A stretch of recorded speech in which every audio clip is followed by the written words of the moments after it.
Well, I have an incredibly special guest today, one that is near and dear to my heart. Ray Signore happens to be my first cousin, once removed by marriage. Hope you're with me. He is retired. He is also enjoying a second career as a substitute teacher. And we're going to talk about that today because I think that's so important. And education is something that I'm really passionate about. So Ray, thank you so much for joining me. I get to hang out with you for a little while.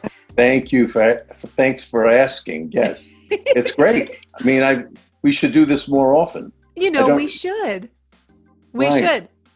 Ray is also a passionate chef of the Italian cuisine, being Italian.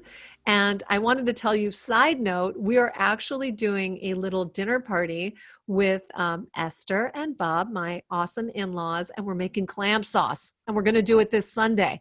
Is We're going that to the have, famous, wait, is that the famous Laporta clam sauce, oh yeah, Mr. it is. Laporta Sr.? Yes, it is. Yes, Yes, it is. yes. So they're going to be making clam sauce, and we're going to be making clam sauce. And you're And going to then be, we're going to have dinner together oh, very great. When? over the On Zoom. Easter? Oh, Over very the good. Zoom. Very, Yes. very good. Yeah. So Good. one thing that has That's a been, great recipe, by the way. it's a great recipe. And one thing that has been really interesting is that, Robert and I have been, we're busy, busy people in pre-pandemic land. And we would always have this kind of, oh my goodness, what's for dinner? Like meal planning and all the time and whatever. And we both work from home. But now we have so much time. We've got our plans. We have to like strategically plan groceries, and it's been fantastic. Well, that's the issue. Ellen and I really don't want to go to the supermarket, Of so course. we're really scrambling to eat what is in the pantry. Yeah. You know, Getting creative. creative and even less fussy. As Oh, yeah. yeah, as to what I really miss though are fresh fruits and vegetables. That's what I crave the most during this period. So I don't know if they probably do have it where you are in New Jersey, but we have a service that we've been using for years called Farm Fresh to You, and Hmm. they deliver produce. So once a week. So you get a box, and Oh, we've gee, been that's doing this. great. So there might be there might be services near you. And I'm not aware of that, although we have where we can call where we can go online with the supermarket, yeah, put yeah, in an order, and then go and pick it up with the car. But what I find with that is last week, for example, we had an order in for about $175, and then when I went to pick it up, it came to $113 and all, and a lot of the things that we yeah, wanted were not included, and things that we really didn't need or really yeah, didn't want were included, like a big tub of pretzels. That's about the last thing we need, you know. Snack yeah, food, yeah. Bags of potato chips. No, we really it would have been yeah, better to exclude that, no, but yeah, that would be yeah. great. But that's what I miss the most. Well, I'll do a little research for you and see if I can find you a resource, because that has been like a godsend, just to be Mm. able to go online and select what you want, and then it comes right to your door, and that's been really hugely Like, I'm really helpful. craving eggplant. Well, okay, we're so off in terms of what we're talking about on the podcast, but I'll tell you, there is an Italian market here called Bay Cities, which is quite well known here in Santa Monica, and they do a frozen eggplant parm that is so good. Oh my God. Hmm. So I do occasionally don the mask, sneak in, grab some. Mm, mm, mm, mm. Suddenly it's just like, ooh, like food has a whole new meaning for me. Uh, Anyway, these are good things. But Ray, I want to talk about, something special happened to you recently. You've always been, well, let's just back up for a minute. I adore you. I adore you. And I'm not just saying that because you're on the podcast. And you've always been a huge cheerleader for me and my work. And you've watched my career evolve from acting and teaching and my courses and now Wishbeads and all of that. But I was super psyched to hear those moments that even though you've been wearing your wish beads for a long time. I have. And then part of the podcast is about hearing people's real wish beads stories. So even though you are probably not my target customer, I would love to just know, what your wish beads journey has been, not just about the part of things coming true, but what has it meant for you? Because you don't strike me as someone who's been wearing jewelry and all the rest of it, No, matter of fact, other than a wristwatch and a wedding band, that's the extent of my jewelry. But I have to say that the wish bead is very today, it's very masculine, and I have more. And when I have people have complimented me to say, "Gee, what a nice piece of jewelry." And once I mentioned to someone that it was a wish bead, they said, "Oh, wish beads! I know wish beads." And then I told them that I was related to you, and of course that made it all the more special. But when your mother-in-law, who is my first cousin, related her wish bead story, that was about the trip to London, trip to Where England. she was on the podcast for Esther. One of your first, right? Yeah. And her wish was to take a trip to London, and it came true. And after I heard that story, I said, "Well, what the heck? I have a few wishes myself. I got to give it a go. I'll give it a try." And when you asked me to be on the podcast, I knew you were going to ask me about wish beads, and certainly I don't think that the wish bead creates a miracle, but I do think it creates an awareness of what it is you want to accomplish, and to identify those moments in time or those points that will help you achieve your goal. And I'll give you an example. And I'll share one of my wishes, because you said that's allowed, right? Oh, yeah. Okay. In fact, it's encouraged as part of the Wishwork. Yeah. It's my wish and my wife's that we want to move from northern New Jersey to Naples, Florida. This is our objective. And hopefully, our wish is in progress.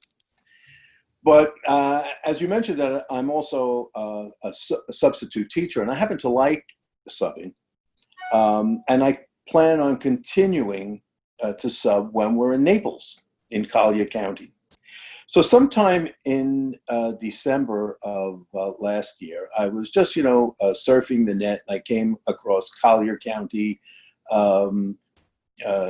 what they call day teacher or guest teacher. That's what they call substitute teachers in Florida. An application for a guest teacher, and I thought, hey, this is what I want to do, and I filled out the application. Yeah. And I said, this way I will be ready to jump in with 2 feet when we move to Naples. And as it turns out, there was a process in order to become certified in Florida to be a substitute teacher. We've gone through the process, or I've gone through the process, and now I am fully qualified or licensed to sub come the next academic year in August. I feel as if we are moving toward that goal of moving to Florida. So it's identifying and setting up the life that you want. Exactly. And I think that that's something that the wish bead creates, just an awareness of what it is you want to accomplish. Yeah. And then to just stay inspired to take little action, just a little bit of action. And it's wild, Ray, that when you and that when you just, even in describing the story, the idea that like I'm on the web and I was just, surfing around, and then I kind of go to Collier County, and then I'm like, oh, look, this is what I wanted. And then you take like a little bit of action. Absolutely. That is 100% what the wish work is about. It's about inspiring you to like have the game, to stay in the game and put a little bit forward. Exactly. To stay in the game. And when I put it on in the morning, I think about what are the other 2 wishes that I would like to happen for us. And I Yeah. know when people say, have your wishes come true? And I say, they're in process. Yeah. Yeah. Yeah, They're in they're in process. process. But it is that idea. So someone will say to me, and I just got an email recently like, okay, I finished the 21 days of wish work. And I know that my big wish, in this case, I think in hers, she is a young girl from India, I believe. And she said it's, I think to graduate university. And obviously that's going to take more than 21 days.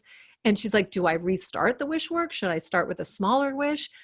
And I love this idea that it really is not about, and I would be ridiculous to say, and to market myself as like, your wish will come true in 21 days. What will happen in 21 days is that you will develop a new habit of connecting with and taking a little action towards your wish, which helps train you to see and experience life in a different way. It's a teaching tool. That's what It's a it is. process. It's a It's process. a process. Yeah, it's a process. And I also think,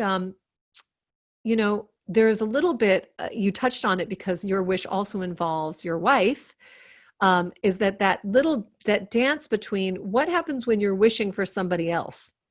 And I always never know exactly what the entire PC, or not even PC, but what the proper way to answer that question is, because we cannot make other wishes happen for other people, but we have a certain energy that we can give, that we can help the situation. So let's take an example right now where so many people are suffering right now. The time of this recording in April of 2020, we're in the middle of this pandemic. We are seeing things unfold. We are hearing people that are both personally that we know that are sick with COVID-19, but we're also feeling the pain of what's happening in some of these hot Right. spots, particularly New York City. It's heartbreaking.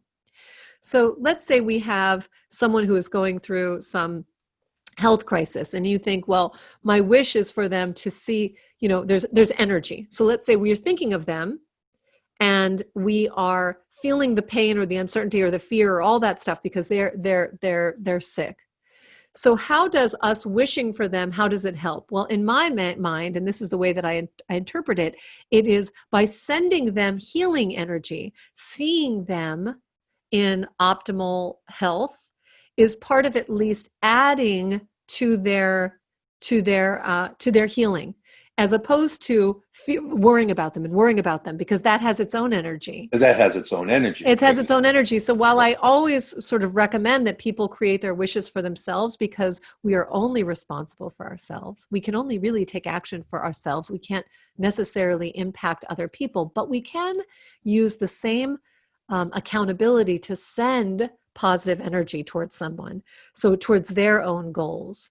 But it's a strange dance, right? Oh, absolutely. Well, of course, when I say our, I mean, it is us as a unit, or Yeah. So our wish, my wish, is Ellen's wish in this regard. Yes, of course, of course. But it's so cool. And I actually think that it'll be awesome to follow up and Oh, do a follow-up podcast in your home in Naples, because I have and no doubt that you're going to be there teaching, oh, happy. yeah, and I expect you to visit. I would love to visit. But I I can't even say, because of you in Southern California, I can't even say come in January or February, because that would be like a bonus. For people no, here but in the Northeast, when I say come in January or February, they're only too willing. oh my gosh, of course they are. But there's something so beautiful about the Florida air is so sweet. And it's so different. It's a different environment than Southern California. It's not just the sun and the temperature outside, but there is a balminess and the skies in Florida, because my grandmother lived in Florida forever, and we'd always go visit, and I have an affinity for Florida because of that. There's just a tropical nature to it that is so yummy. I love it. I love humidity. Can't wait. Yeah, no, it'll be good. It'll be there, and we'll be on the other side of this wild pandemic, Oh, absolutely, absolutely. Yeah. Because people are asking, because it is a process for us. We need to sell the house and move to Florida. And of course, this is not the best time for real estate. But when people say, "What are you doing about putting your house on the market?" And I said, "We are moving in that direction. Eventually, Yes. we are Yes. moving. This house will go on the market. This Yes. house will sell, It and will we're going." sell. And you're going. Yeah. And I would imagine there's going to be a lot of New Yorkers who are going to be looking to move to I hope northern New so. Jersey. Yeah. Yeah. A little bit more space. Yeah, it's beautiful. Right. Oh my gosh, I've been to your home. It's beautiful. It's in a picture perfect neighborhood. It's all good. Like Yeah, I'm not it's worried about you. Yeah. so Yeah. if any of your viewers want to buy a house in northern New Jersey in Bergen County, please give me Bergen a County, shout baby.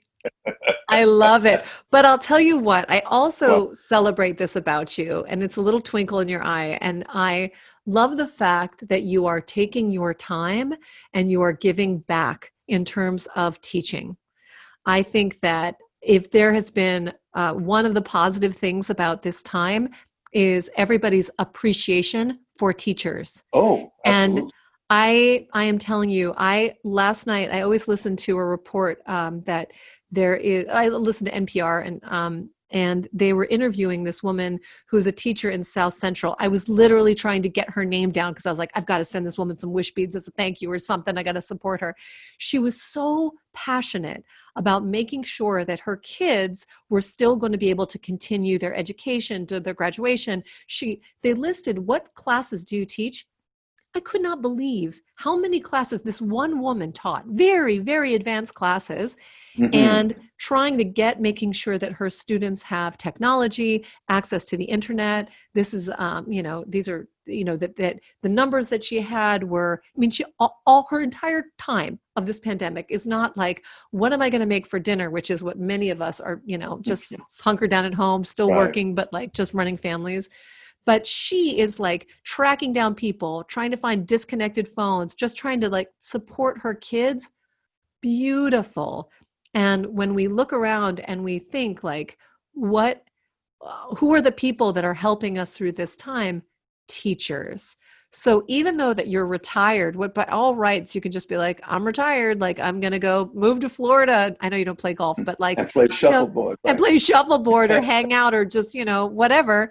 I love that you're giving back and you're helping students. It's amazing. So Well, what sparked that for you to take that route? I like the academic environment, and after having retired, after having spent maybe 2 years in quote retirement, I thought, gee, this needs something to occupy part of the day Yeah. just to be productive and substitute. I always thought being a teacher would be a nice idea. Yeah. And although, I mean, in all reality, a substitute teacher is nothing more than a glorified babysitter in most cases. Although Yeah. you have a responsibility at least to try to keep the students focused on the assignment for the day and try to implement what it is the teacher wants to accomplish on that day. I'm lucky in that I do a lot of subbing in foreign language, and Mm, consequently, I feel I'm able to contribute something. I have a working knowledge of Spanish, a very good knowledge of Italian. I'm fluent in Italian, and a working knowledge of French. And consequently, when you are in a Spanish 1 or French 1 or 2 class, I'm probably just a little bit ahead of the students in that I can explain what it is that needs to be accomplished on that day. So I spend a lot of time in those classes. I happen to like it. I always like foreign languages as an academic subject in general. yeah. So how do you, I mean, I'll tell you frankly, my son is taking Spanish and he's having a tough time with it. And I don't think he understands the value of it. Mhm. And I think that um he he just doesn't what's the point? What's the point? And he's taking Spanish and I have I can kind of speak all right Spanish, but here in California, Spanish is invaluable. It's an invaluable language to have. And yet, how do you encourage your students, especially you have the added challenge of not having a relationship established with them, to get them like, what's the spark that you have for languages that you share? What are some of your techniques? Well, this is interesting. Now, this is strictly Ray Signore talking, who I'm not an academic. Yeah. I am a student of Italian, and also, I spent 40 years in international marketing and sales. So I mean, I really don't have any academic training in education. But I think that one of the things in foreign language is that we need to get the student to the point where they find the value in the language, where they take ownership in the language. Unfortunately, we present the foreign language in the same way that we teach math. That is, at the end of the sentence, by that period, the sentence must be 100% correct. Right. As opposed to allowing the student to make a myriad of mistakes, yet get his point across in Spanish, perhaps by using the wrong tense. At the end of the sentence, we understand if somebody said, I go to the store on Saturday, we know that you're going to the store in the future, even though you've used the present tense. Yes. Another problem. Oh, sorry, go ahead. Another problem is that I think at the elementary school level, English grammar is not emphasized in the same way it was emphasized when I went to school, or perhaps even when you went to school. That is, What is a subject? What is an object?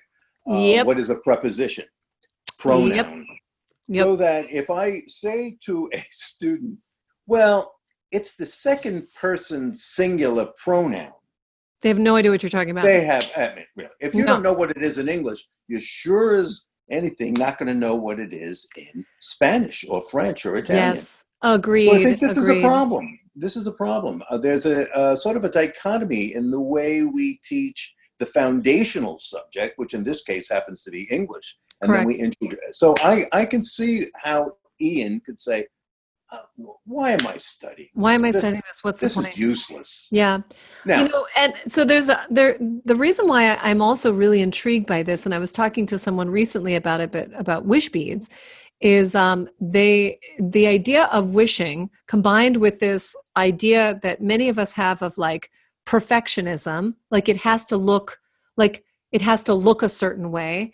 We lose the freedom that comes with a creative expression. Absolutely. And creative expression and the joy, and combined with another lens. So my teaching is based on communication and confidence. And so all of my students all over the world, they will often share with me, because they are from all over the world, that they're worried that they're not going to say it right. So it goes back to grammar and being able, and so it stops them. When I always say, like, if you find someone who is in the joy of communicating and is not worried about the tenses and the grammatical errors or whatever, then you get it. You get it. And Absolutely. So people will take that same concept and they'll ask me about the Wishwork, or am I doing this right? And I am quick to say there's no right to this. It's an opportunity to play with life and see. Just do it. Just do it. Just do it and see. And you don't have to take my word for it or your word for it or anybody else. You just have to play and try it. And when you have the experience, it will change you and you'll make it your own. And it's the same way with speaking. So Robert, my husband, when we go to Italy, it's awesome. He totally speaks in who knows what, but he does it. And it's fantastic. People love that he's funny that you mentioned, because I was thinking about this. Bobby is courageous when he speaks Italian. He will jump in, use the word, whether it's right, whether it's wrong, whether it's the right tense, and he is courageously fearless when he speaks Italian. Or attempts to, absolutely. Yeah, but what it does, it opens the door, because because anybody that we're talking to in Italy they so appreciate that he's like just jumping in, you No one's know? going to say, "Oh my goodness, he's an Italian Oh, and he speaks poorly." They're going to say, "Wow, he's wow, trying to cool. speak Italian." Absolutely. Yeah, yeah. Actually, Yeah. he started to take some classes online to improve. So sometimes you need that sort of passionate, like, I'm just going to get in the sandbox of life, and then you start to take some more study to refine it. Well, this is just the point. And I've had this discussion with the faculty that maybe when you arrive at level 3 or 4 in your in the foreign language, at Yeah. that point you begin to refine the Hmm. language. But Hmm. initially, you need to take ownership. You need to believe that you can Yeah. use this as a useful tool. Yeah, that it's a useful tool and that you have to use it in order to Oh, experience it. And I absolutely. know that people who have studied languages where they're like, well, I can read it very well and I can write it, but I can't speak it because I get shy. But then you're missing the sort of sweetness of it. If it's Yeah. not in life interacting with people, then what's the point? I mean, that's not fair. Some people actually do love to read in if something is written in Spanish or in a foreign language, you want to read the source. And so I don't mean to take away from the value of that. But the conversation, the connection, the rhythm, the feeling of it, it's a language. It's meant to be spoken in so many ways, and I think that it's beautiful that you're in giving a fresh perspective on it. And I love that you're putting your time there. I think it's fantastic. I like it very much. It's a good way to spend 6 or 7 hours. Yeah, and if you're bringing your genuine enthusiasm, maybe that's going to spark something in those students to get more bold about their conversation, to find a little bit more joy in learning. Well, I Because I always would find that, imagine that being a substitute teacher is tough, just in general, like coming in, it's new students and well, yes, I mean, it hasn't changed much since the time I was in high school or you were in high school. There's always that, yay, we have a sub today. It means yeah, we like don't, spitballs and right. you know. I'm lucky because I basically uh, I'm at the same school every day. I'm very fortunate that Mm, last year, for example, I worked 100 and maybe about 165 days out of 180. So the students see me every that's day. So amazing. so there is some assumption that I have some sense of authority, and I'm not always walking into a classroom cold Yeah, that's a with, good idea. where the kids are going to challenge me. Yeah.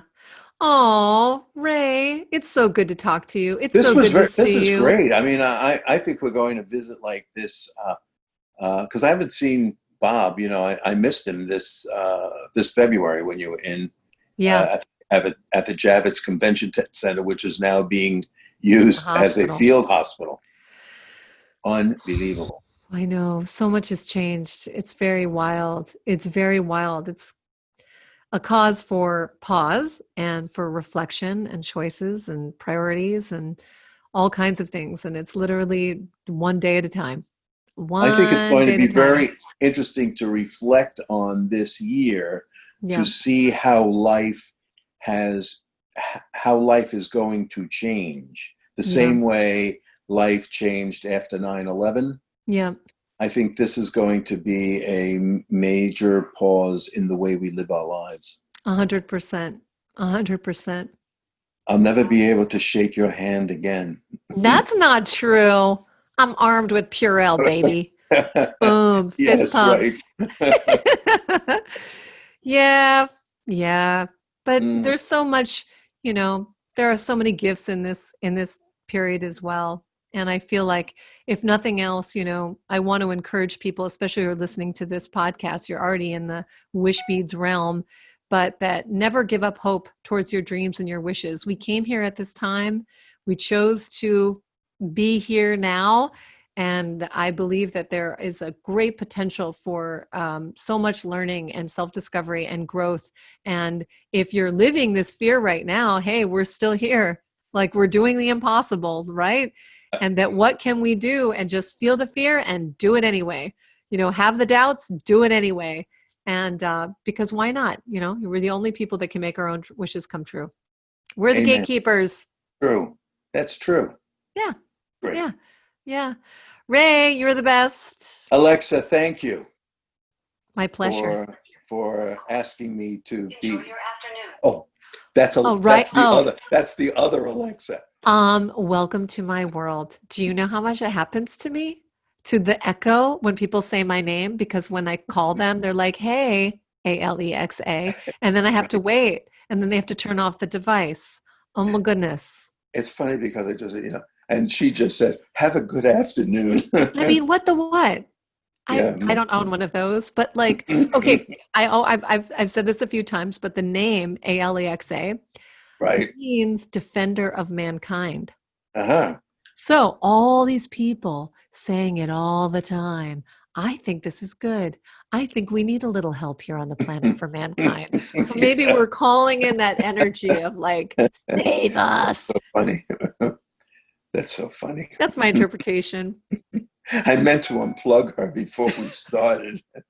Oh my gosh. It's so bizarre. Yeah, but that is my life. It happens all the time. All the time. Even my parents have it. I'm like, really? Just change the name. They're like, no, we think it's cute. Because then they say, not now, Alexa, not now. You know, when the thing goes on, when I say my name. Oh, Lord. Can you change it? Are there only some prescribed names, or can you I give have it no any name? idea. I just Okay. heard that you can change it. I don't know Oh, if you can change it to like anything you want. Maybe there's options. I don't know. I have said no to that. I'm also like, these guys, our little phones, they're listening to oh. us. Like there's already too much AI listening to everything. It's too much. It's too much. So no ALEXAs in my world except for me. Although one time it was so funny. So a girlfriend of mine is she had me over, and she's a pretty high up person at Facebook.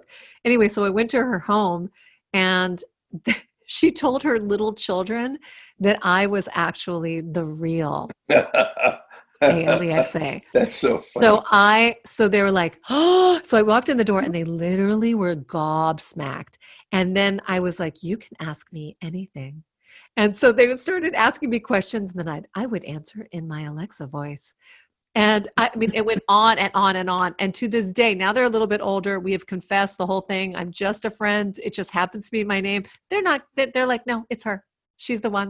She knows all the weather. She knows all the best songs. She knows all. That's funny. I got all the answers, baby. That's very good. Just ask me. Oh my gosh, you have to have a sense of humor in all this, right? So true. Very good. All right, you are the best. We're going to do a post up to this Good. podcast recording in time, whenever, Okay, recorded from your new home in Naples. In Naples, absolutely. In Naples, and I want to hear about your students and your teaching and all that. Absolutely. Good stuff. We will do a follow-up. All right. Stay awesome, Okay. Ramondo. Right. Okay. Ciao. Ciao, ciao. Ciao, ciao.